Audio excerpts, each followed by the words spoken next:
Coming up on Outlook, consumer fraud. You know, it knows no boundaries. It doesn't discriminate. And sadly, one group that seems to be increasingly targeted are senior citizens. Statistics indicate that senior citizens have lost over $2.9 billion due to these fraudulent activities. Coming up on the program, we're going to tell you about something called Scam Jam, how not to become a victim. And Mr. Rogers' Move Over, coming to a neighborhood near you, at least if you live in Bowling Green. It's neighborhood improvement. Outlook is next.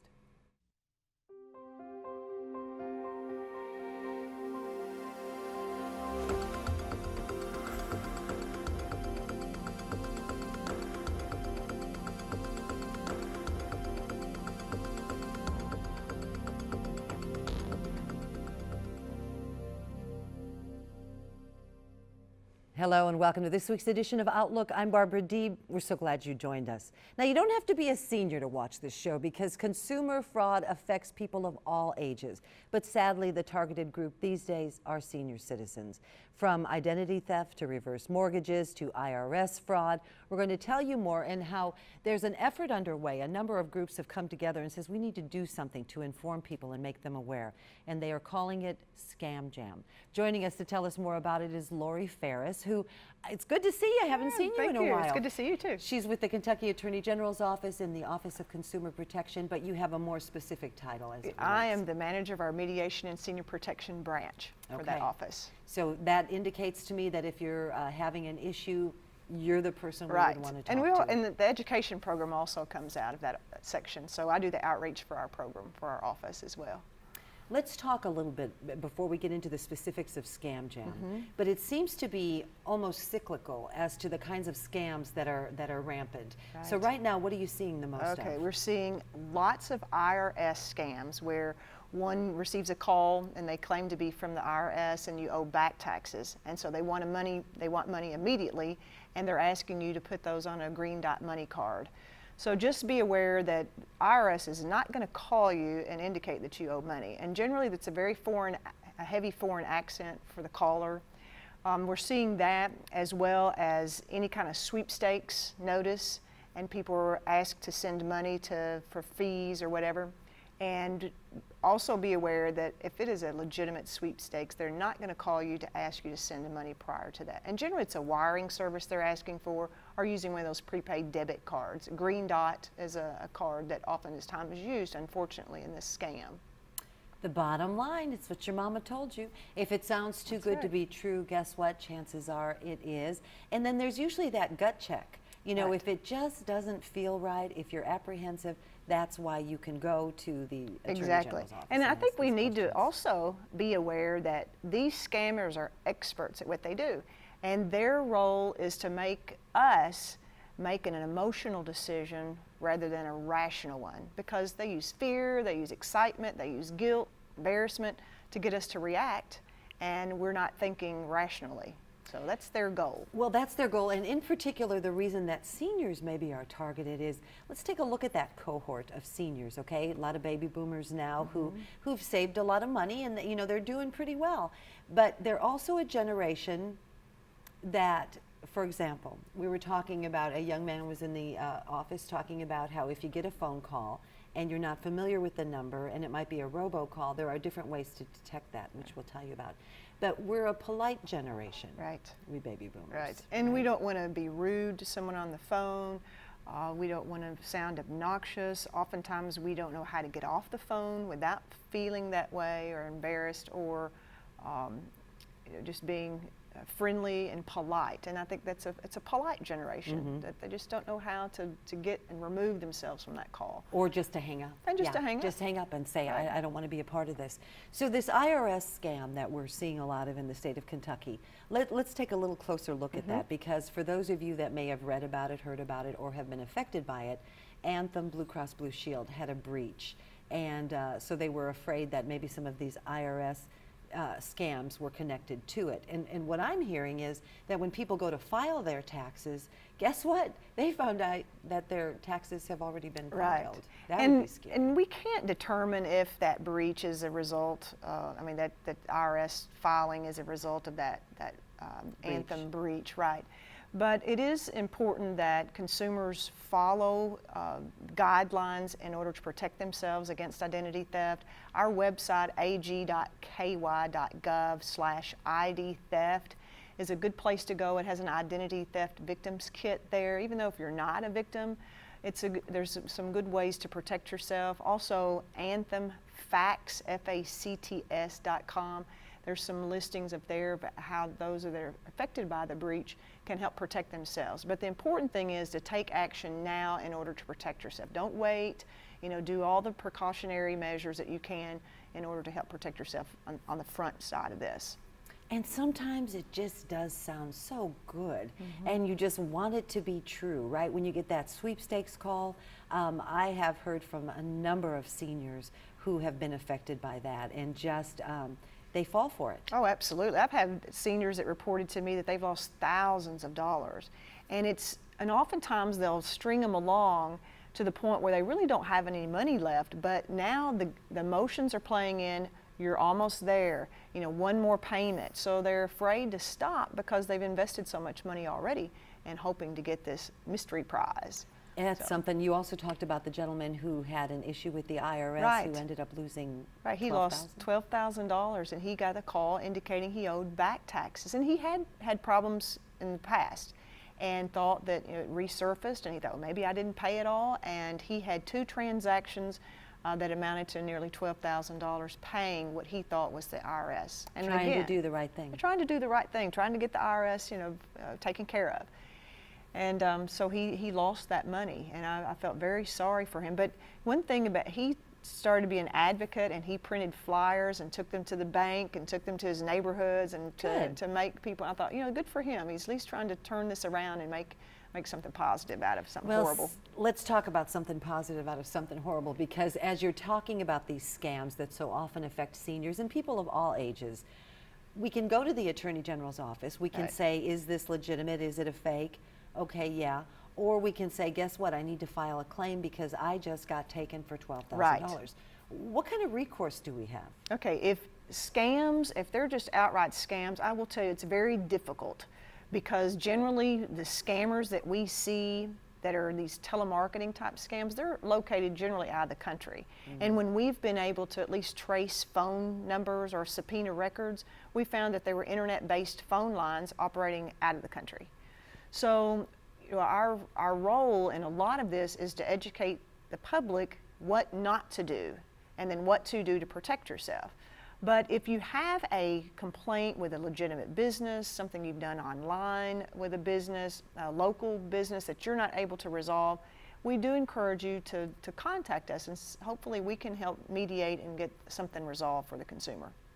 Well, there must be enough of this out there that there were a number of groups decided to come together and form something called, you're calling it Scam Jam? Yes, and this is something we've done for several years. The Kentucky Department of Financial Institutions kind of spearheaded this along with several other partners, Attorney General's Office being one, AARP, U.S. Postal Inspection Service, and Senior Medicare Patrol.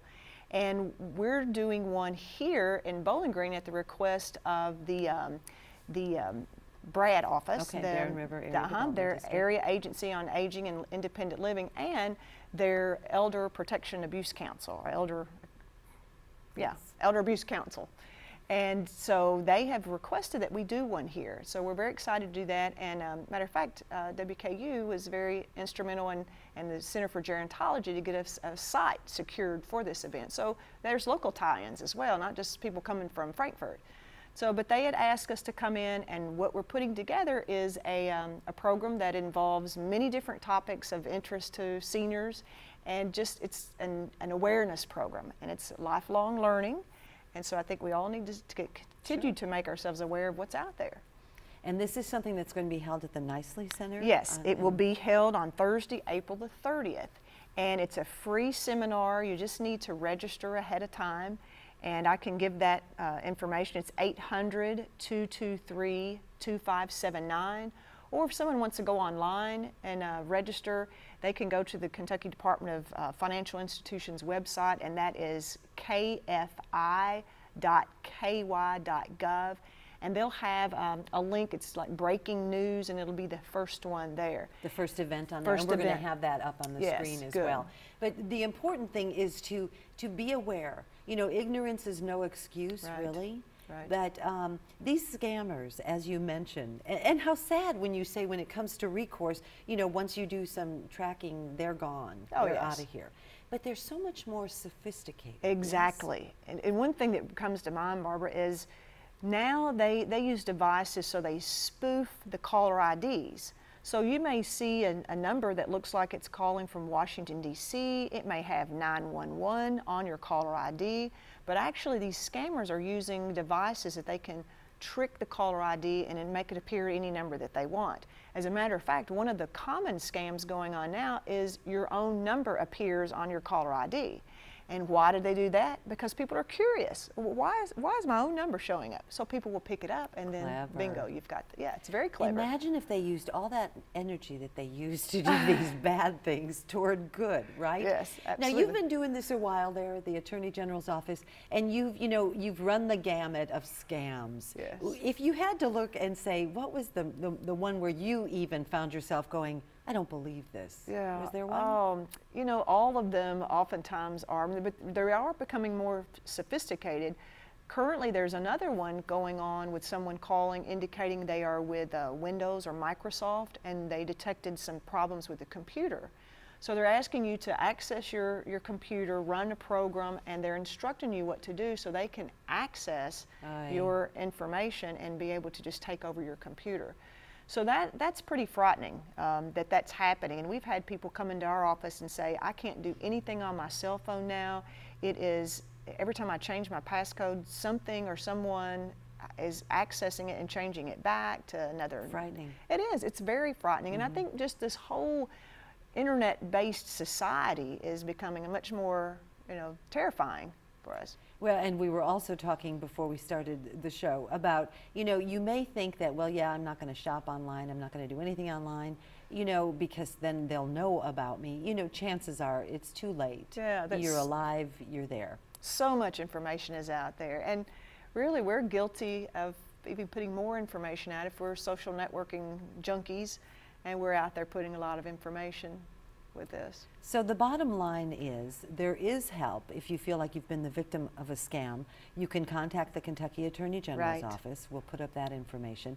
And what advice would you have for consumers? I think anytime that you receive a call that you're not familiar with, don't answer it, because if you have an answering machine, someone that's important to you or is important to get in touch with, they're going to leave a message.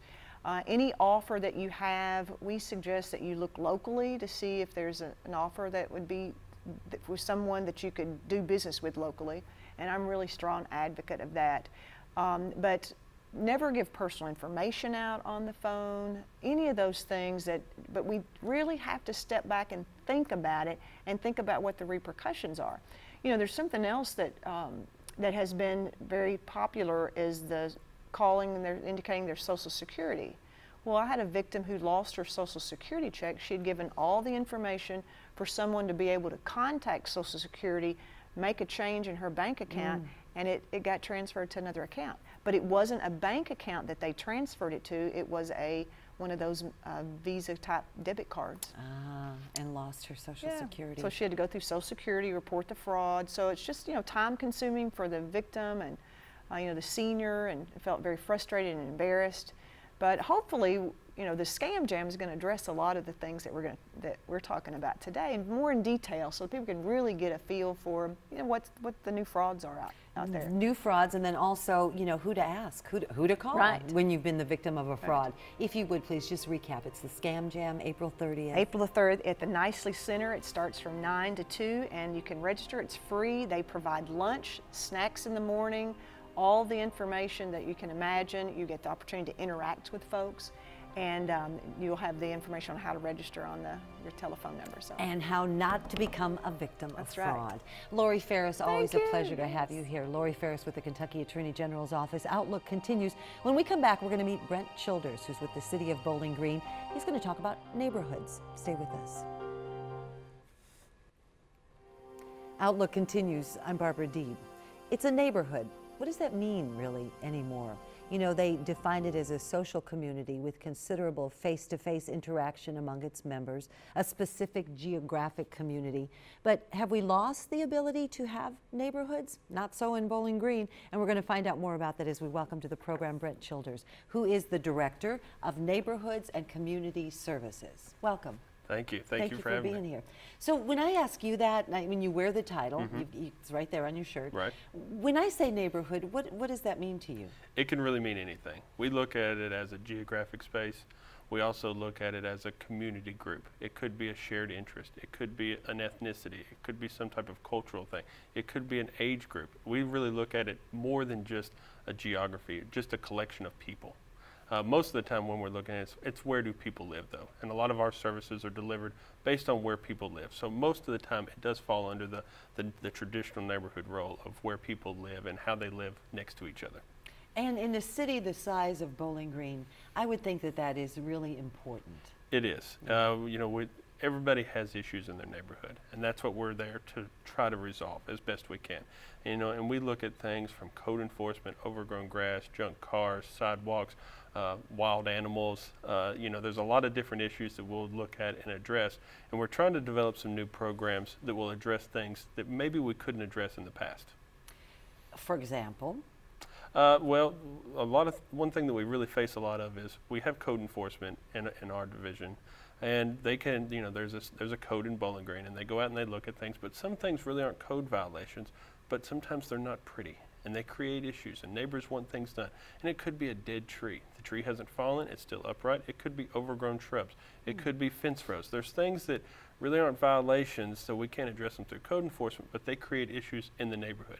And it makes neighbors, you know, dislike each other. It creates issues. It creates side issues. You know, there's some other and you're things. bringing up a good point, because we have a hoarder in our neighborhood, and when you walk by there, it's an eyesore. Right. So that's interesting that you say that, because what it does is, for some neighbors, it creates dissension. It does. And we've seen some real neighborhood issues come out of those types of cases. Really? Where there's a lot of bitterness, there's a lot of resentment towards each other, because your home is a special place to you. I don't care who you are, your home always means something to you. I mean, it's part of being Kentucky. This is my old Kentucky home. I mean, it's part of our motto. So your home is always a special place. So whenever you're talking about someone's affecting my home, that is a very personal feeling. So a lot of times the things that we're dealing with can be very personal emotions. There's a lot of history involved between the two neighbors, and we really try to work through that, but sometimes those seeds are planted very deep. Interesting. Does it escalate to violence? We have not seen it escalate to violence. There are some communities that have unfortunately seen that. Louisville had an incident at a homeowners association meeting a couple of years ago that did lead to violence. Well, let's hope that isn't the case here. That's what we're hoping for. And with you at the helm, you're going to make sure that doesn't happen. So, all right, so we're looking at these neighborhoods, and how many neighborhoods does Bowling Green have? It's really hard to say.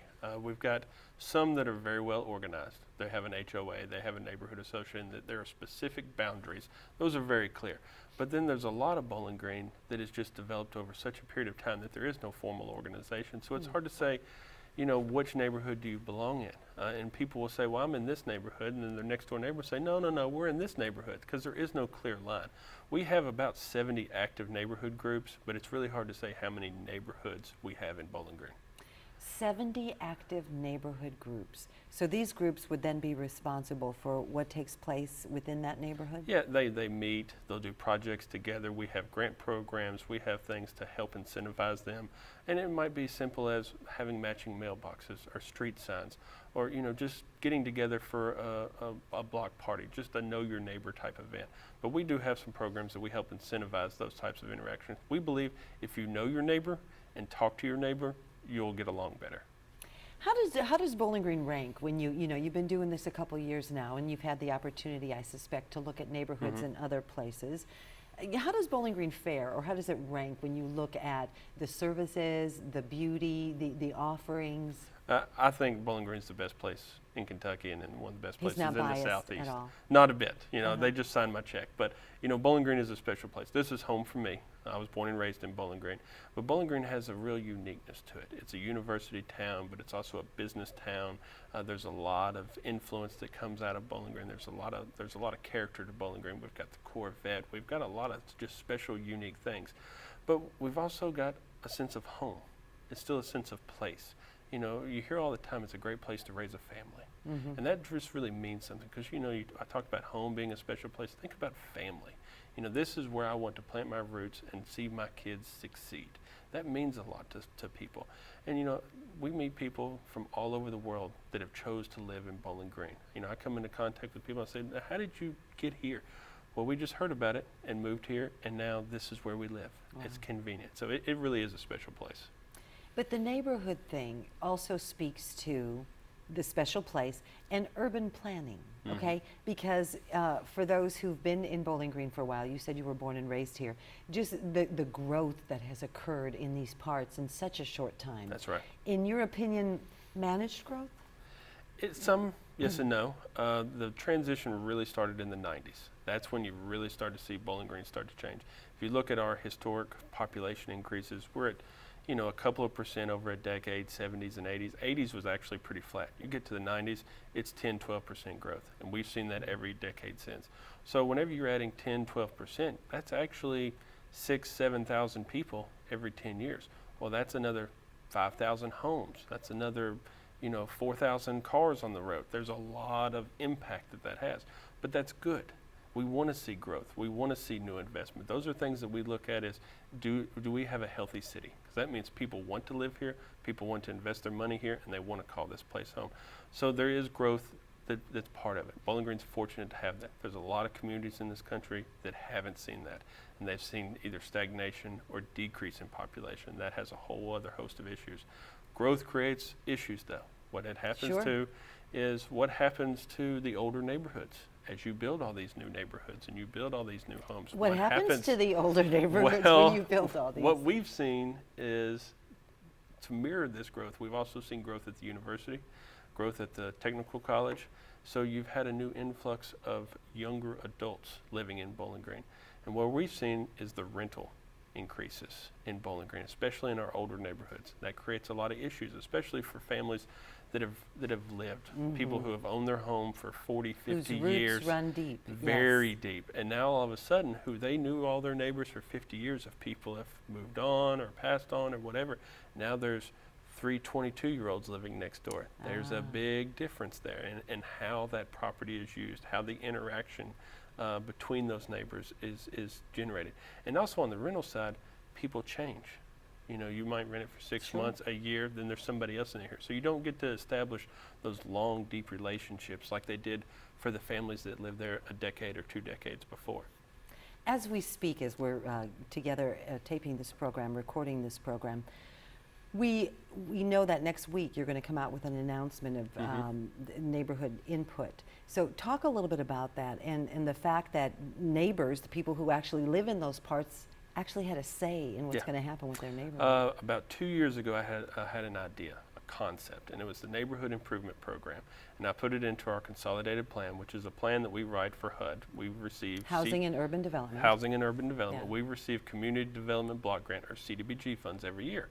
And so I'm in charge of how we use those funds. And so I had this idea of what if we just picked areas of town, looked at what were the issues in this specific area, address those issues, and move to another area of town. And that's called the Neighborhood Improvement Program.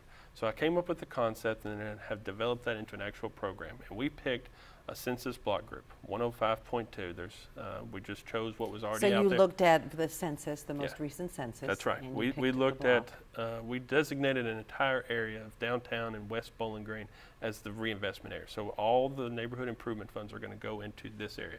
And we picked a small portion of that. And that's really from Fairview to 14th and Chestnut to the bypass, if you're familiar with Bowling Green. That's kind of the area. It's still a pretty large area, but we wanted to start there. And so we looked at what are the issues. So I developed 2 staff teams. So I've got 2 teams out there of staff, and they're representing police, public works, neighborhood and community services, parks, and people that bring a different perspective on issues. So they looked at, what makes this neighborhood special? What else could we do to improve this neighborhood?